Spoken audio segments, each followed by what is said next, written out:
अस्सलाम वालेकुम, मेरा नाम है Matiullah. Welcome to my channel Asian unfolding Europe. उम्मीद है आप सब खैरियत से होंगे।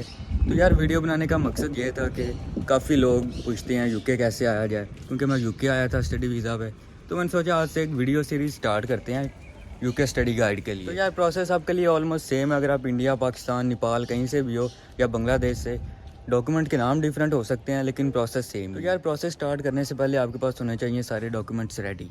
अब सबसे पहले और सबसे इम्पोर्टेंट चीज़ है आपका पासपोर्ट। अगर तो आपके पास पासपोर्ट है, वेल एंड गुड। अगर आप नहीं है तो आप जाएं, अभी अप्लाई करें जाके पासपोर्ट। आप अर्जेंट बेस पे भी अप्लाई कर सकते हैं और नॉर्मल भी अप्लाई कर सकते हैं।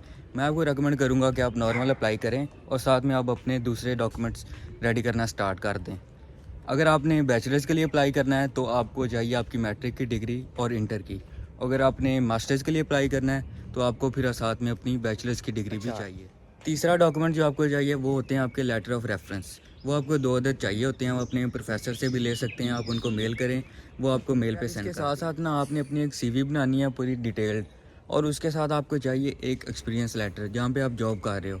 आपने अपनी कंपनी से बनवा लेना है किस पोजीशन पे आप जॉब कर रहे हो, कौन सी ऑर्गेनाइजेशन है, और इसके अलावा आप कब से जॉब कर रहे हो। और कंटिन्यूस का आपने बनाना है, ये नहीं बनाना आपने कि इस टाइम से लेके इस डेट से लेके आपने इस डेट तक जॉब की। आपने कंटिन्यूसली बनाना है कि आप इस टाइम से लेके अभी भी जॉब कर रहे हो वहाँ पे। अच्छा जी, अब आपके पास कौन कौन से डॉक्यूमेंट्स हो गए हैं? एक आपकी एजुकेशनल डिग्रीज़ हो गई हैं, साथ में आपने आइल्स की जो तैयारी की थी वो भी हो गया। इसके अलावा आपने पासपोर्ट अप्लाई किया था, वो भी आ गया आपका पासपोर्ट। अब ऑलमोस्ट सारे डॉक्यूमेंट्स आपके रेडी हैं अप्लाई करने के लिए। अब आपने जाना है अपने कंसल्टेंट के पास। अगर आप खुद अप्लाई करना चाह रहे हैं, वेल एंड गुड। अगर आप किसी कंसल्टेंट के थ्रू अप्लाई करना चाह रहे हैं कि यार प्रोसेस थोड़ा सा डिफ़िकल्ट लग रहा है, थोड़ा सा स्मूथ हो जाएगा, तो आप कंसल्टेंट के पास भी जा सकते हैं, इसमें कोई मसला नहीं है। अब आपने ना यूनिवर्सिटी चूज़ करनी है और कोर्स चूज़ करना है। आपने कम से कम 2 से 3 यूनिवर्सिटीज़ में अप्लाई करना है। और मैं यहाँ पे आपको थोड़ा सा जोर दूंगा इस बात पे कि आपने अपना कोर्स और यूनिवर्सिटी बड़ी वाइजली चूज़ करनी है। ऐसी यूनिवर्सिटी चूज़ करनी है जिनकी फ़ी कम से कम हो और इनिशियल डिपॉजिट भी कम से कम। यूनिवर्सिटी में अप्लाई करने के लिए आपको एक और डॉक्यूमेंट चाहिए होता है, स्टेटमेंट ऑफ पर्पस। आपने उसमें थोड़ा सा डिटेल में बताना होता है आपका पर्पस क्या है, आप कौन से कोर्स में जा रहे हो, इस यूनिवर्सिटी में क्यों जा रहे हो, और आपकी फील्ड से रिलेटेड है। डॉक्यूमेंट्स आपके रेडी हो चुके हैं, आपने जहाँ यूनिवर्सिटीज़ फाइनलाइज़ कर ली हैं, अब आपने अप्लाई करना है। यार अभी घर पहुँच गए हैं, घर जाके ना बाकी वीडियो बनाते हैं। काफ़ी गर्मी हो गई है इधर भी। कंटिन्यू करते हैं। सबसे पहले मिलेंगे, मेरा दोस्त है डफ़ी। तो यार मैं ये कह रहा था कि जो यूनिवर्सिटी का कोर्स है ना, वो अपने बड़ा वाइजली चूज़ करना है।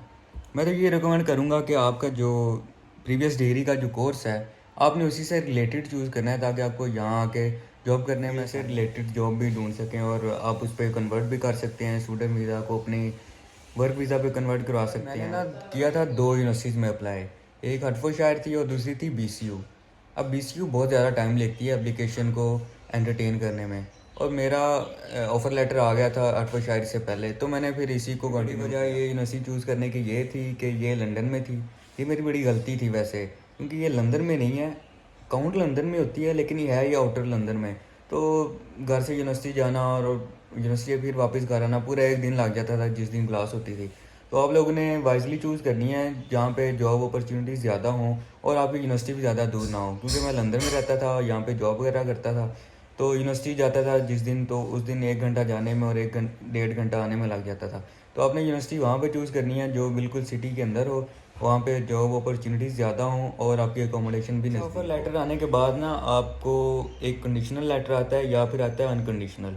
कंडीशनल उस सूरत में आता है अगर आपने कोई डॉक्यूमेंट नहीं दिया हुआ, आपका कोई डॉक्यूमेंट मिसिंग है। फॉर एग्जांपल आपने आइल्स पहले नहीं किया था, आप कह रहे थे कि चलो मेरा ये था कि मैंने आइल्स पहले ही दे दिया हुआ था और मुझे उन्होंने बोला कि अपनी फ़ी सबमिट करवाएं। फ़र्स्ट जो इनिशियल डिपॉजिट होता है 5000 पाउंड था, वो मैंने सबमिट करवाई और उसके कुछ 2-4 दिन बाद ही मुझे इंटरव्यू की कॉल आ गई। अब कुछ यूनिवर्सिटीज़ जो हैं वो वीडियो कॉल पे इंटरव्यू लेती हैं और कुछ ऑडियो कॉल पे। अब मेरी यूनिवर्सिटी जो है ना, वो ना टाइम बताते हैं ना ही डेट बताते हैं, बस ऐसी रैंडम कॉल करते हैं और उनकी होती भी ऑडियो कॉल है।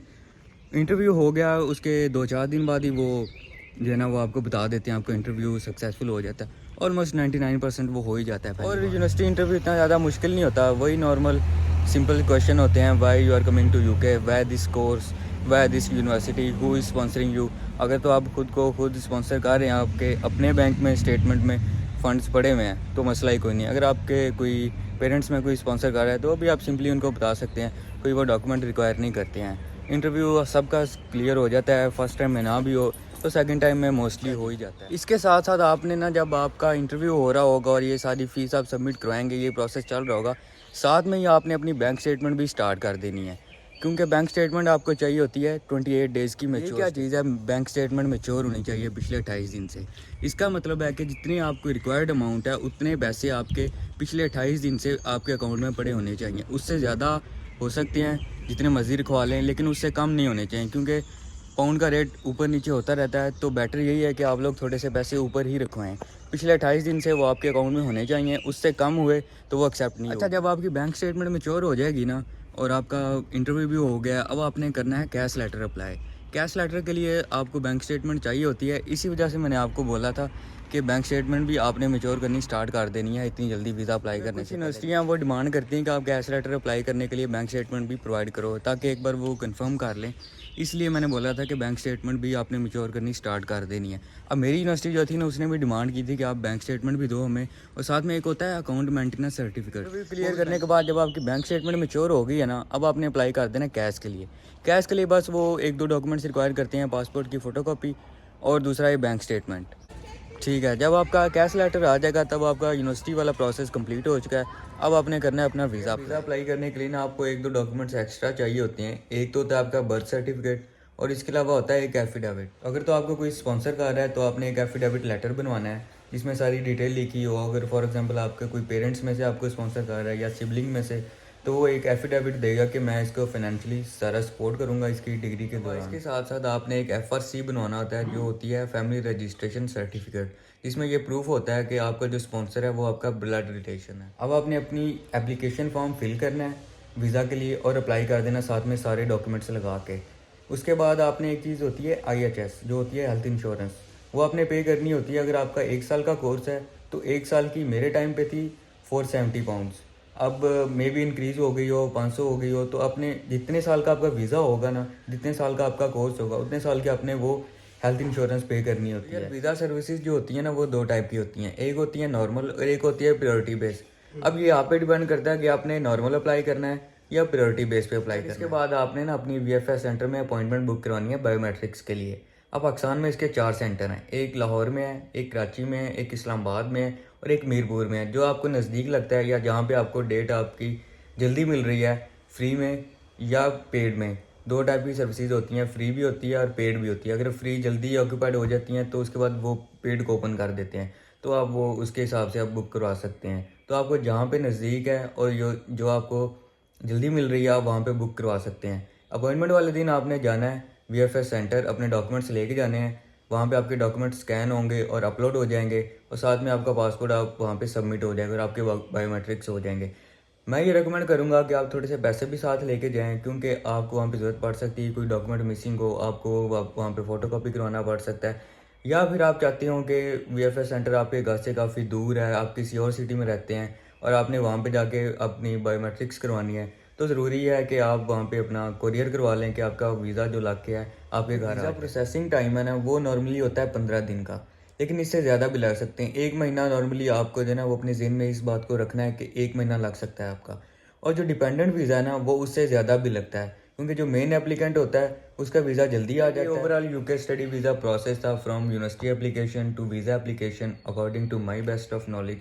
इसके अलावा हम अगली वीडियोस में आगे चल के सारे स्टेप्स को डिटेल में थोड़ा सा एक्सप्लेन करेंगे इंशाल्लाह। ये वीडियो मेरे खास उन दोस्तों के लिए है जो सारा प्रोसेस हर 3 माह बाद A to Z मेरे से दोबारा पूछते हैं और अप्लाई फिर भी नहीं करते, स्पेशली जट और शहरी भाई। ओके जी, मिलते हैं अगली वीडियो में इंशाल्लाह। अल्लाह हाफिज़।